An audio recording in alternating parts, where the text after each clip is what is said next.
ওদের বাড়ি বিক্রি করে আমাদের খেলা চালাতে হয়, আর অন্যরা ফিক্সিং করে খেলা চালায়। This is not the way. So আমরা চাচ্ছি যে এটার বিচার হোক এবং তারা শাস্তি পাক। করেন তাহলে দেশের ক্রিকেট ধ্বংস হয়ে যাবে। আপনাকে এটার অ্যাকশন নিতেই হবে। সে যত বড় মানের প্লেয়ারই হোক, যত বড় মানের ফ্রাঞ্চাইজি হোক না কেন, আপনাকে এটার অ্যাকশন না নিলে আমাদের মতো মানুষ থাকবে না। সোজা কথা, একেবারে সিম্পল ইস্যু। আমরা আমরা আমরা টিকবো না। এটা দেখতে আসলেই মানে খারাপ লেগেছে। আমি বলেছি তো আপনাকে, আমাদের দেওয়ার সময় দেখা উচিত ছিল যে is capable or not.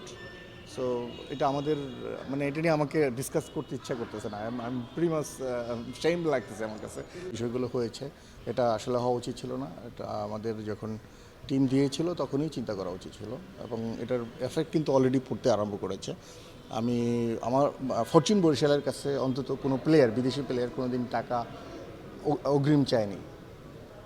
But recently আমি একটা ইন্টারভিউতে বলেছি যে আমাদের কাছে পর্যন্ত অগ্রিম টাকা চেয়েছে। আমি then I say okay, I don't believe you. Say I don't believe Bangladesh. Then I say I don't believe you. তুমি আসো, তুমি আমাকে বোর্ডিং পাস দেখাও, then I will pay you money. So আপনি বুঝতেই পারতেছেন, তার মানে আমাদের বাংলাদেশের ভাবমূর্তিটা অনেকটাই ক্ষুণ্ণ হয়েছে। এটা আমাদের উচিত ছিল না, আমাদের দেখা উচিত ছিল অন্যভাবে।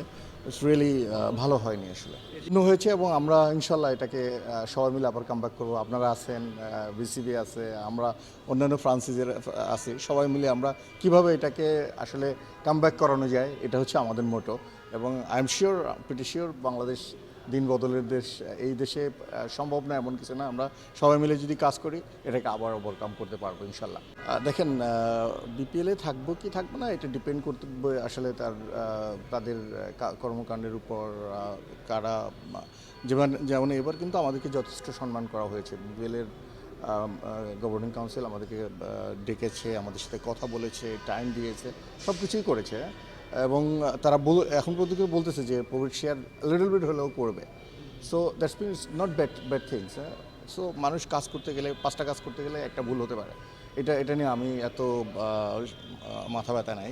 But I am pretty sure it will be very good. দেখেন, আমাদের প্লেয়াররা, আমরা অ্যাজ এ ফ্যামিলি আমরা টিমটাকে এভাবে বন্ডিং করেছি।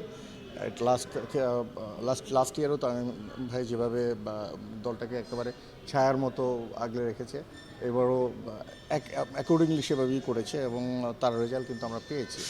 সো আমি এটা নিয়ে কমেন্টস করবো না, বাট আমার হচ্ছে যে ইনশাল্লাহ আমরা যেন ভালো খেলতে পারি।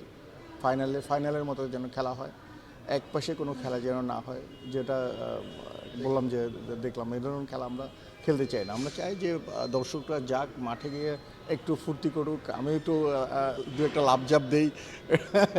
This kind of game we want really. যদি জিততে পারি, এটা তো জিততে হবে আগে। ইনশাল্লাহ আমরা যদি জিততে পারি, তারপরে এটা নিয়ে যাওয়ার কোশ্চেন হবে। তবে আমাদের ন্যাশনাল টিমের প্লেয়াররা বিজি হয়ে যাবে। দেখেন, আমাদের ওখানে সবচেয়ে বেশি ন্যাশনাল টিমের প্লেয়ার, 6 থেকে 7জন 8জন প্লেয়ার। সো তাদের মানে অলরেডি 8 তারিখ থেকেই ক্যাম্প শুরু। সো ফর মি মানে it's very difficult to bring them না। বাট আমরা চ্যাম্পিয়ন ট্রফির পরে অথবা মাঝখানে সামহাও কোনো একটা টাইম শিডিউল করে আমরা যদি জিততে পারি, তারপরে আমরা শিডিউল করবো।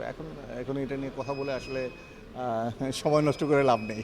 শুরু করবো, বাট আমার কাছে তো হেল্প চাওয়া হয়নি, এবং I am not the part of the parcel of this things. এটার জন্য আলাদা আকশো আছে, পিপল আর দেয়ার। আমার ধারণা they will find it out, I am sure.